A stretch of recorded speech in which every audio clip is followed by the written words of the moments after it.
Report Jamshoro. इस book में 18 chapters हैं। फर्स्ट हम लोग डिस्कस कर चुके हैं हमारी प्रीवियस वीडियो में, और सेकंड हम आपके साथ आज डिस्कस करेंगे इस वीडियो में। Chapter number 2 chemical combinations part 2। Part 1 हम हमारी प्रीवियस वीडियो में डिस्कस कर चुके हैं, जिसके अंदर हमने डिस्कस किए थे लॉज ऑफ केमिकल कॉम्बिनेशन। इस पार्ट में हम डिस्कस करेंगे atomic mass, moles, chemical formula, empirical formula, molecular and formula mass and Avogadro number.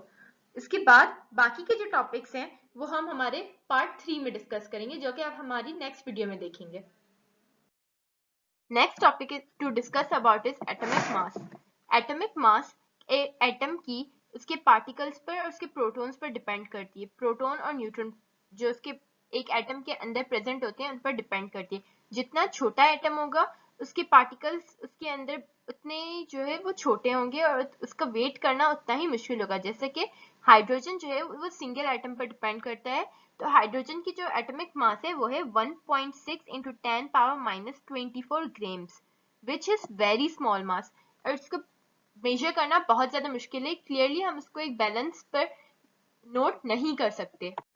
Scientist को डिफरेंट मेथड्स और स्पेशल मेथड्स यूज करने पड़ते हैं एटॉमिक मासेस को फाइंड आउट करने में, और उन्हें डिफरेंट स्टैंडर्ड मासेस के साथ कंपेयर करना पड़ता है ताकि वो जो है एक्यूरेट मासेस को फाइंड आउट कर सकें। 1961 में एक इंटरनेशनल एग्रीमेंट के मुताबिक कार्बन के अंदर 12 जो है वो AMU की मास होती है, यानी कि इसके अंदर 6 प्रोटॉन्स होते हैं और 6 न्यूट्रॉन्स होते हैं। तो इस वजह से इसकी 12 एटॉमिक मास फिक्स्ड होती है, यानी कि एग्जैक्टली 12 एटॉमिक मास होती है, जिसका यूनिट होता है AMU। इसी टॉपिक को कंसिडर करते हुए या इसी पॉइंट को कंसिडर करते हुए 1 AMU को डिफाइन इस तरह से किया जाता है, mass exactly equal to 1/12 of the mass of carbon atom। इसका मतलब ये हुआ कि वो मास AMU को वो मास कहते हैं जो कि 1/12 हो कार्बन एटम की। जिस तरह से हम जानते हैं एटम्स जो हैं वो काफी एटम्स ऐसे हैं जिनके मिक्सचर ऑफ आइसोटोप्स हैं। आइसोटोप्स हम उन्हें कहते हैं जिनकी एटम्स में सेम एलिमेंट्स हो, सेम एटॉमिक नंबर हो, लेकिन डिफरेंट मास नंबर हो। जैसे कि एक एग्जांपल है कि जो नेचुरली कार्बन डाइऑक्साइड होती है उसमें जो कार्बन होता है वो 98.889% जो है वो C12 होता है, यानी कि कार्बन 12 AMU होता है, और 1.111% C13 होता है, यानी कि कार्बन 13 होता है। इसके अंदर कार्बन के जो एटम्स हैं तो वो बेसिकली होते हैं 12.011 AMU। अब इसकी मैं डेफिनेशन पढ़ लेती हूँ आपके लिए।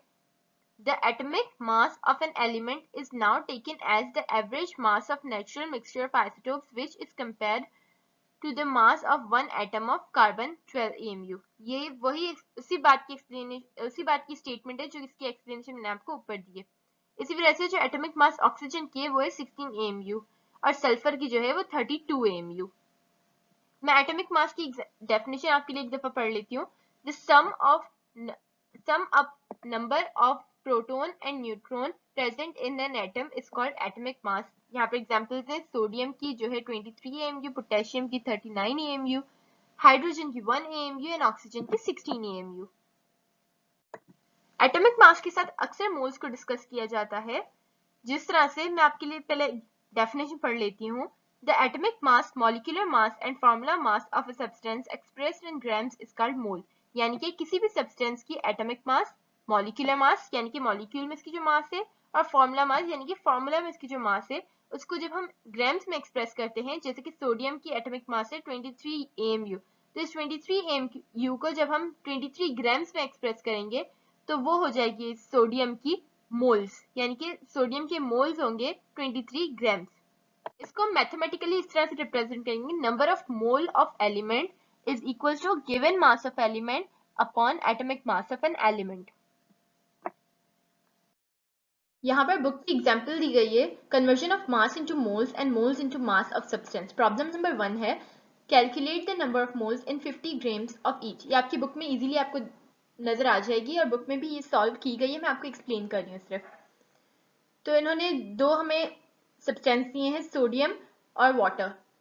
सबसे पहले जो नंबर ऑफ मोल्स सोडियम की जब हम फाइंड आउट कर रहे हैं तो सोडियम एक एटम है और उसकी जो एटॉमिक मास होगी, लेकिन जो वाटर है वो एक फॉर्मूला है तो इसकी जो है वो फॉर्मूला मास होगी।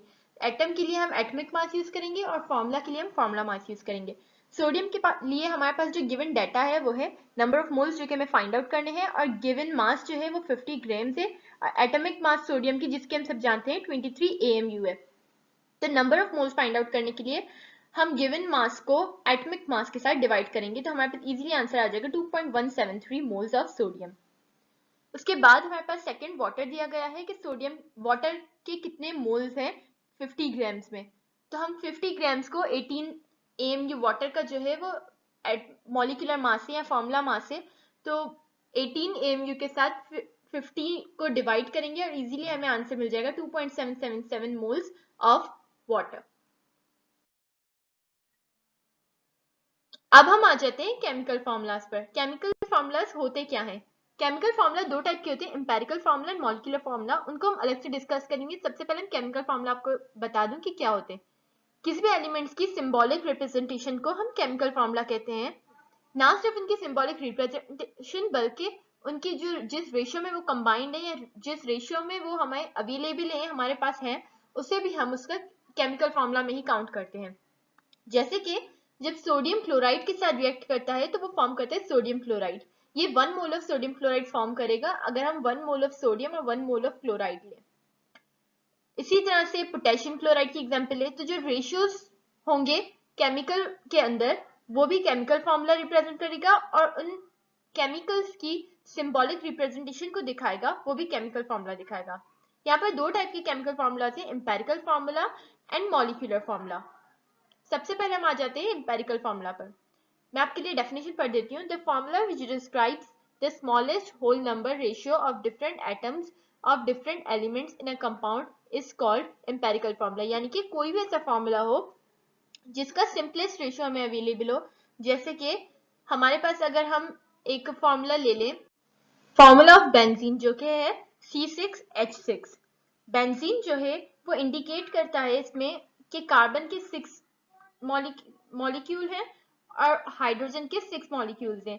तो कार्बन और हाइड्रोजन का जो रेशियो हुआ वो 6:6 हुआ, या फिर हम उसको सिंपलेस्ट करके 1:1 भी कर सकते हैं कि एक पार्ट हाइड्रोजन का और एक पार्ट कार्बन का। इसके अलावा एग्जांपल्स ग्लूकोज के हम ले सकते हैं कि C6H12O6 जिसके अंदर कार्बन, हाइड्रोजन और ऑक्सीजन के रेशियो हैं 6:12:6 रिस्पेक्टिवली। लेकिन अगर हम इसे सिंप्लीफाई करें यानी कि 6 को हम 1 टाइम रखें और 12 को 2 टाइम्स और दूसरे 6 यानी कि ऑक्सीजन के रेशियो को भी 1 टाइम रखें, तो हमारे पास रेशियो सिंपलेस्ट हो जाएगा 1:2:1। तो एम्पेरिकल फॉर्मूला जो ग्लूकोज का होगा वो होगा CH2O। ये जरूरी नहीं है कि एम्पेरिकल फॉर्मूला जो रेशियो है वो एक्चुअल नंबर्स में रिप्रेजेंट करें। यानी कि जिस तरह से हमने ग्लूकोज की एग्जांपल ली या बेंजीन की एग्जांपल ली कि C6H6 है, तो इसको हम सिंप्लीफाई करके C या H भी लिख सकते हैं, CH भी लिख सकते हैं। सिंपली जो एम्पेरिकल फॉर्मूला है वो रियल नंबर्स को शो नहीं करता, वो सिंपलेस्ट रेशियो को शो करता है। अब हम आ जाते हैं मॉलिक्यूलर फॉर्मूला पर। The formula which describes the total numbers of atoms of different elements present in the molecule is called molecular formula. Molecular and formula masses. सबसे पहले हम आ जाते हैं molecular mass पर। इसकी स्टेटमेंट ये है कि the molecular formula mass या molecular mass जिसे हम कहते हैं of a substance is the sum of atomic masses of all atoms present in the molecular formula of a substance or molecule। यानी कि एक ऐसा सब्सटेंस जो कि दो या दो से ज्यादा एलिमेंट से मिलकर बना है, तो जो उस सब्सटेंस के अंदर एलिमेंट्स हैं, अगर उसके अंदर 2 एलिमेंट्स हैं, 3 एलिमेंट्स हैं या 4 एलिमेंट्स हैं, तो उन तमाम एलिमेंट्स की जो मासेस होंगी उन्हें जब हम कंबाइन करेंगे, उन्हें जब हम सम अप करेंगे, तो जो आंसर आएगा वो हमारे पास आएगी मॉलिक्यूलर मास या मॉलिक्यूलर फॉर्मूला मास जिसे हम कहते हैं। सबसे पहले मैं जैसे कि आपको अक्सर एग्जाम्पल सबसे पहले वाटर की देती हूँ कि वाटर के अंदर हाइड्रोजन का और ऑक्सीजन का रेशियो 2:1 होता है, यानी कि 2 molecules of hydrogen and 1 molecule of oxygen. तो जब हम 1 यानी कि जो हाइड्रोजन की मास है 1 है, उसको जब हम 2 से मल्टीप्लाई करेंगे क्योंकि 2 मॉलिक्यूल्स हैं हाइड्रोजन के, तो 1 × 2 = 2, और 16 हमारी जो ऑक्सीजन की ग्राम फॉर्मूला मास है 16 है, उसे हम 1 से मल्टीप्लाई करेंगे तो हमारे पास आंसर आ जाएगा 16 एज वी ऑल नो। तो 16 और 2 को जब हम एडिशन करेंगे तो हमारे पास आंसर आएगा 18।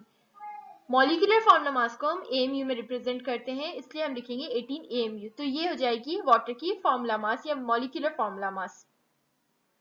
मॉलिक्यूलर फॉर्मूला मास की एक और एग्जांपल हम कार्बन डाइऑक्साइड की ले सकते हैं, जिस तरह से 44 AMU कार्बन डाइऑक्साइड की मॉलिक्यूलर फॉर्मूला मास है, और कई इतनी एग्जांपल्स हैं जो कि मॉलिक्यूलर फॉर्मूला मास की एग्जांपल में बहुत बेस्ट फिट होती हैं।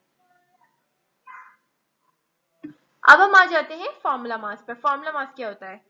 फॉर्मूला मास की डेफिनेशन ये है कि जब हम formula mass of a substance is the sum of the atomic masses of all atoms in a formula unit of the substance। यानी कि जब हम कैलकुलेट करते हैं फॉर्मूला मास, अगर हम सोडियम क्लोराइड की एग्जांपल ले लें, टेबल सॉल्ट, जो कि बहुत ज्यादा कॉमन है, तो हम एटॉमिक मासेस तमाम एलिमेंट्स की इसके अंदर जो सोडियम की एटॉमिक मास है और क्लोराइड की एटॉमिक मास है, इन दोनों को ऐड करेंगे। यानी कि जिस तरह से हमें पता है सोडियम की एटॉमिक मास है 23 AMU और क्लोराइड की एटॉमिक मास है 35.5 AMU। तो इन दोनों को हम जब ऐड करेंगे तो हमारे पास आंसर आएगा 58.5 AMU, which is formula mass. अब हम आ जाते हैं एवोगैड्रो नंबर पे। एवोगैड्रो नंबर बेसिकली होता क्या है? ये एक सिंपल नंबर है जो कि एक साइंटिस्ट थे जिनका नाम था एवोगैड्रो, उन्होंने दिया था, जिसका प्रपोजल एवोगैड्रो साइंटिस्ट ने दिया था, उन्हीं के ऑनर में इसका नाम एवोगैड्रो नंबर रखा गया। इसकी स्टेटमेंट ये है कि a mole of any substance contains the same number of particles, यानी कि एटम्स हो, आइंस हो, मॉलिक्यूल्स हो या फॉर्मूला यूनिट हो, this number is called Avogadro number.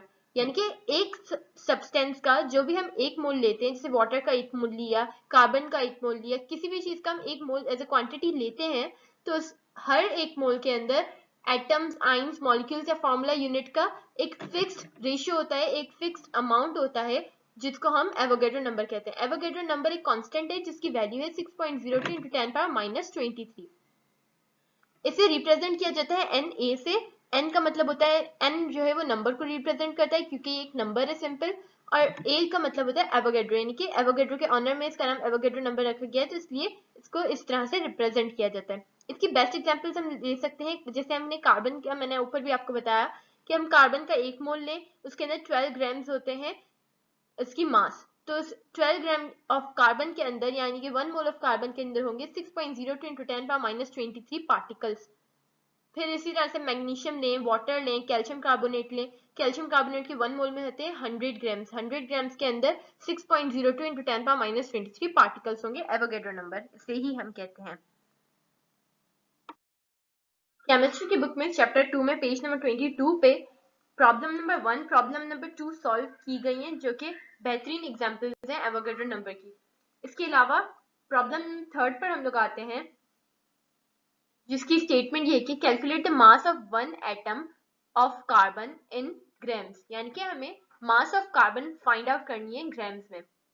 जैसे कि हम जानते हैं एवोगैड्रो नंबर के मुताबिक अगर 1 मोल ऑफ कार्बन है तो उसके अंदर 12 ग्राम्स ऑफ, उसकी मास जो है वो 12 ग्राम्स होगी, तो उसके अंदर जो एटम्स होंगे या जो पार्टिकल्स होंगे, मॉलिक्यूल्स होंगे, वो होंगे 6.02 × 10⁻23 एटम्स होंगे।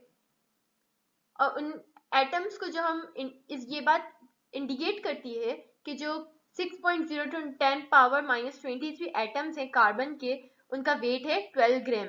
तो हम 1 एटम ऑफ कार्बन को अगर हम लेते हैं तो उसको हम 12 ग्राम्स को 6.02 × 10⁻⁻23 से डिवाइड करेंगे, तो आंसर हमारे पास आ जाएगा 1.993 × 10⁻⁻23 ग्राम्स, जो कि है मास ऑफ 1 कार्बन एटम। उसके बाद हम फॉर्मूला यूज करेंगे, अगर मास हमें एक कार्बन एटम की मिली हुई है तो उसके लिए हम फॉर्मूला यूज करेंगे atomic mass in grams upon Avogadro number. Avogadro number हमें पता है 6.02 × 10⁻23 और मास हमें मालूम हो चुकी है 12 ग्राम्स। तो इसलिए हम क्या करेंगे कि मास ऑफ 1 कार्बन एटम के लिए 12 ग्राम्स को 6.02 × 10⁻⁻23 से डिवाइड करेंगे, तो हमारे पास आंसर आ जाएगा 1.99 × 10⁻⁻23।